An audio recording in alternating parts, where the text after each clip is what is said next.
Greetings, weary travelers. My name is Sydney, like Australia, and this is my channel.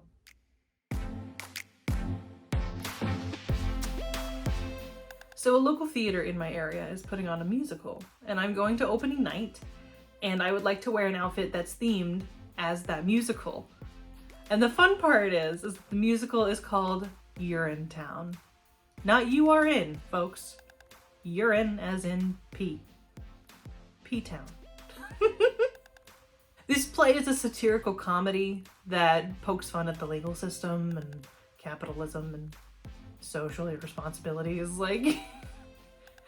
So it's gonna be a lot of fun, I think. The show opens at the beginning of February, so that gives me plenty of time to make an outfit of sorts. I know that I want the main color of this outfit to be yellow. I also think it'd be fun to throw in some browns. I think this is gonna be really fun. I honestly think it's gonna be so great. Depending on how much yellow fabric I have, I might have to add some whites.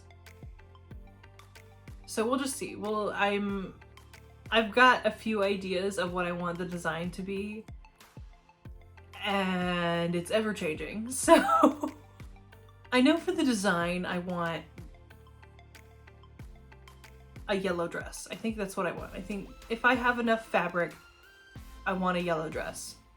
I would like a bodice, like one that laces up and everything. I think that'd be really cute.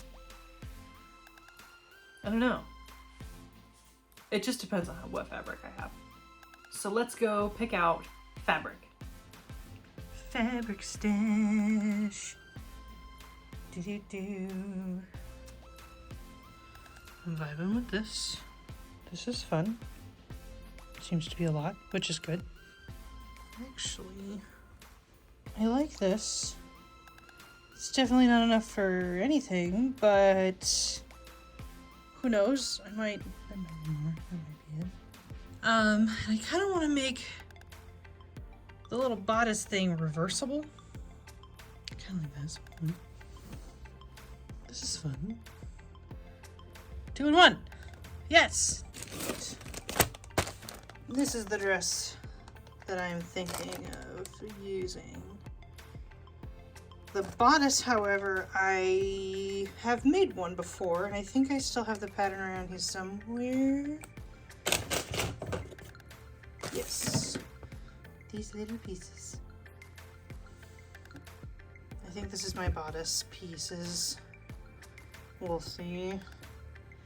And we have the dress and the bodice. These are my patterns. Let's see how it goes. And the pattern I got for free online. I've used it a couple of times. I've used it a lot. I have actually used this pattern a lot. I tend to change up the sleeves. That's usually my go-to, is to just change the sleeves, and it's a completely new dress. Woo. The last time I saw this musical, I was in high school.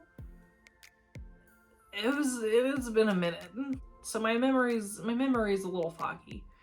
But while I am making this outfit, I would love to share some facts about the show with you to kind of refresh my memory. So diving right into the summary, Urinetown the musical takes place in the not-so-distant future. There has been a horrible 20-year drought that has led to the ban of private toilets, and now they charge a fee to pee in public toilets. Owned by a single company, the Urine Good Company. You get it, because it's the urine. Never mind. If citizens do not obey the strict laws prohibiting free urination, they will be sent to a mysterious Urinetown and ne'er be heard from again. The story begins with Bobby Strong working at Amenity number 9, collecting the pee fee from the poor. Soon he learns from a girl named Hope Gladwell how to listen to his heart, and stages a revolt against the owner of Urine Good Company, Cladwell B. Cladwell. This young hero leads the poor to fight for their right to pee as they please. We interrupt this summary to bring you an update on how the sewing is going. Okay, so kind of where I'm at right now is I just finished the dress. It's a little short. Just a little, it's a bit shorter than I would like, but I also did experiment. I went a size smaller on this pattern, mainly because every time that I use the original size, I always would be taking off like 4 inches on both sides, so I thought, why not just go smaller then? But I didn't realize that that was gonna hike up the dress to be so much smaller. Also, because I did a rolled hem on the sleeves and I probably did a little bit too much, they kind of turn out a bit. I'm gonna iron it and see if that does anything. Probably not. These are the consequences of my actions. But it's actually turning out really cute and I actually really like it. So I might add like a white ruffle to the bottom just to give it a little bit more length. But we'll see how much time I have. But now it's time for the bodice pieces, and that pattern, I haven't used it in about a year. I do remember at the time of using it and making the pattern that I was like, oh, I'll remember that. I don't have to write that down. We're gonna see if I remember. I doubt it, but we'll see. It's only 3 pieces. I tried to make it as simple for myself as I could, but I also have a tendency to make things complicated. So while I'm putting all of that together, I would like to share some information about the production of the show. Who wrote it, and who did the lyrics, and the journey it had to go through to be where it is today. Because we already know what the show's about. But how did the show even get here in the first place? That's what I want to know. So now that we know more about the show, and now that we have our update on where I am in the process of making this outfit, let's learn some more about the show, shall we? Okay, so Urinetown is a musical, of course, that debuted in 2001 at the New York International Fringe Festival. Then it produced off-Broadway at the American Theater for Actors, and finally opened on Broadway at the Henry Miller's Theater, running from 2001 to January 2004. The music was done by Mark Hallman, and the book was done by Greg Kotis. Hallman and Kotis collaborated on the lyrics, though. The show mentions Thomas Robert Malthus at the very end of the show. In fact, it's like the last line of the show. And I wanted to kind of touch on him briefly. But he was an economist who argued economic prosperity supported the increase in population rather than supporting the quality of life of the individual. He claimed that the Malthusian catastrophe would inevitably lead to famine, poverty, and disease. Just put that out there if you want to look further into that. But that is not where Kotis had the first idea for Urinetown. The first idea actually began when he was traveling in Paris, and he was rationing out his money so he could use a pay toilet. This is whenever he started writing, and Mark Hallman joined him, and soon after they started to turn it into a musical. At first, no production companies were interested in the piece, and I mean, I could see why. Peeing isn't the most loveliest thing to talk about. But fortunately for Kotis and Hallman, John Clancy of the New York Fringe Festival accepted the show. And I would say they're doing pretty well, since it's made its way all the way to the community of Atlanta. But now it's time to check in to see where I'm at. I'm 27 years old. I've no money and no prospects. I'm already a burden to my parents. I'm frightened. So don't judge me, Lizzie. Don't you dare judge me. And with that, I do believe it's time for the reveal.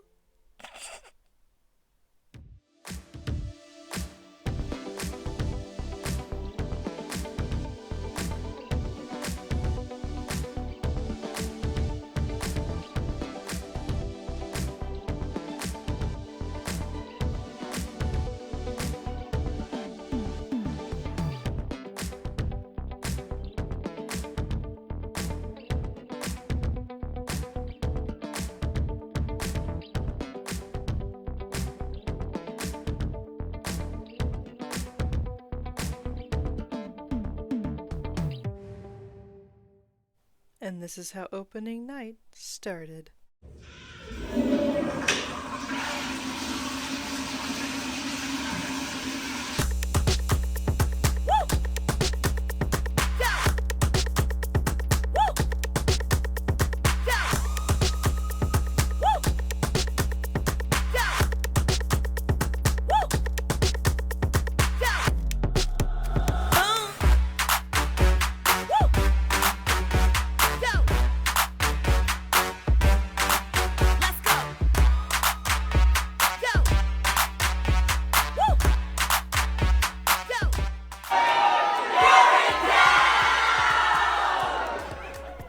Let me tell you, never miss an opening night at Actors Express.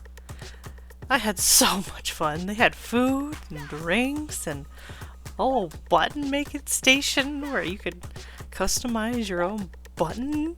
And I definitely took the opportunity to make like 3. It's just, it was just a lot of fun. Actors Express really knows how to have an opening show party. So I will say, I cheated a bit with this one. I was a little bit more involved in the production process than I would be in most shows. So I got to meet and work with some pretty amazing people.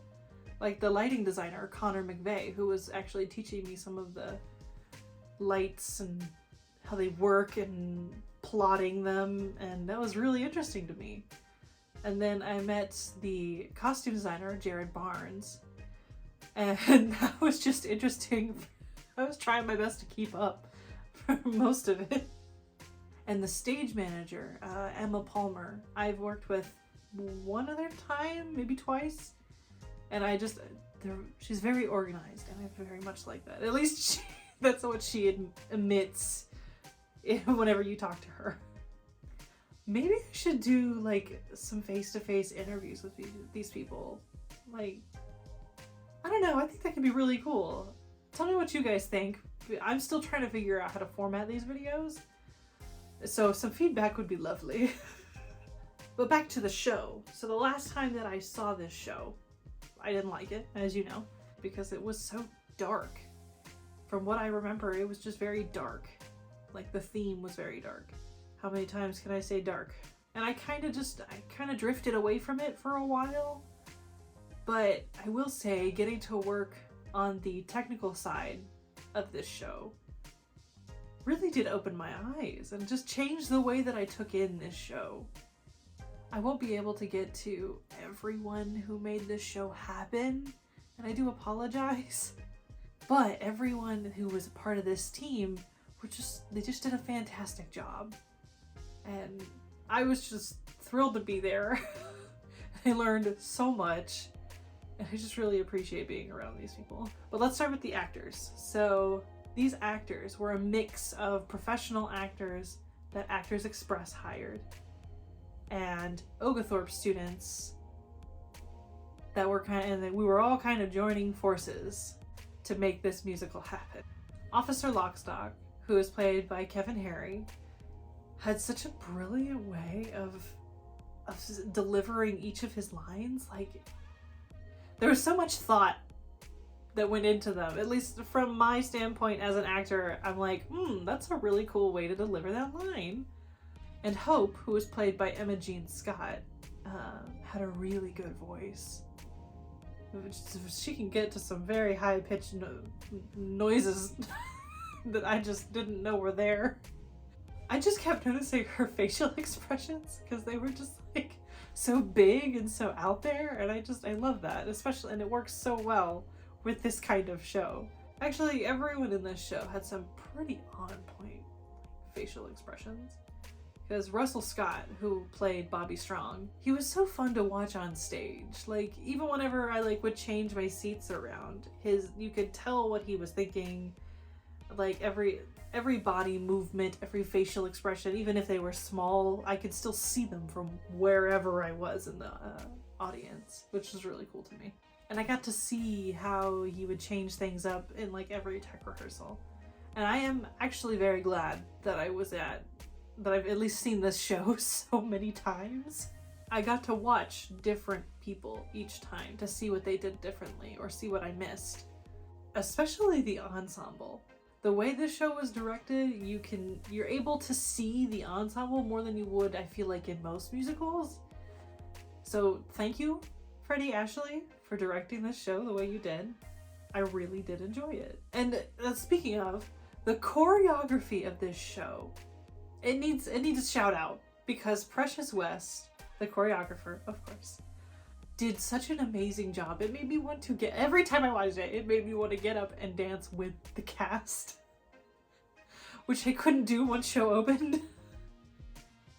Catch me in the kitchen doing the dance to the cop song.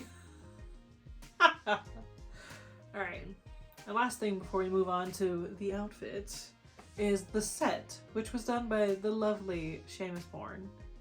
I really appreciated the levels that were in that show because there's such an ability to put more people on stage, and I know very little about set design.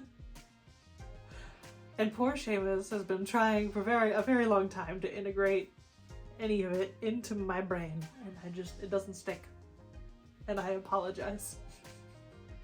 But from an actor's standpoint, I would have loved to have fun with all the different levels, especially the bridge above. Like, that would have been so much fun. Alright, moving on to the dress.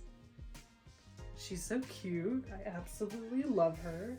She is adorable. She's cute, but she does come with her flaws. She does. I didn't have time to add the white ruffle at the bottom. So I just wore leggings instead. Also, I kind of needed pockets because I forgot to put them in.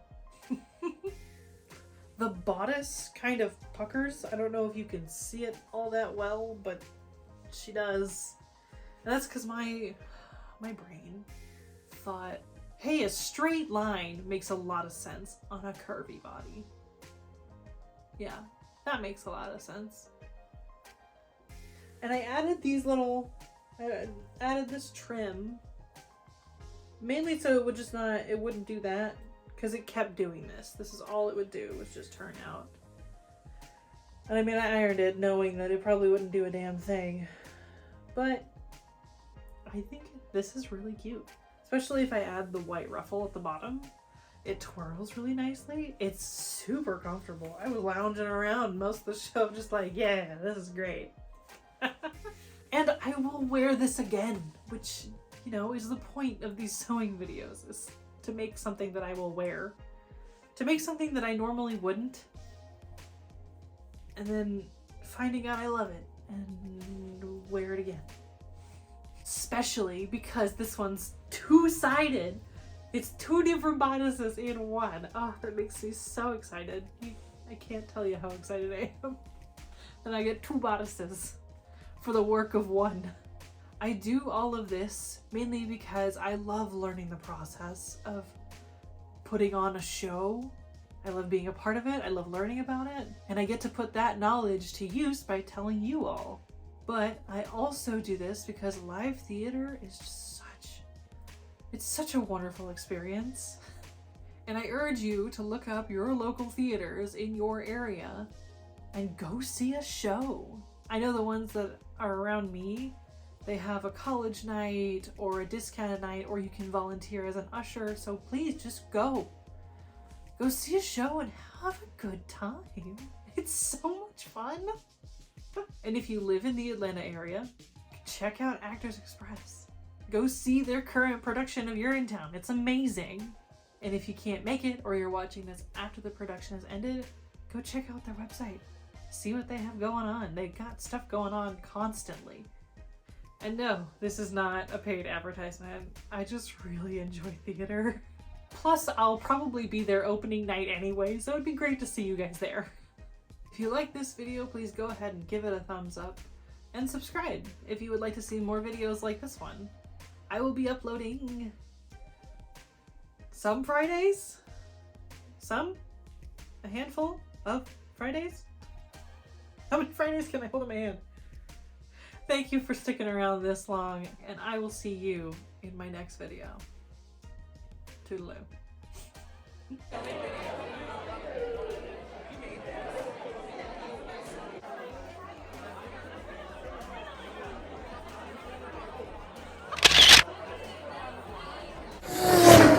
just did so fast.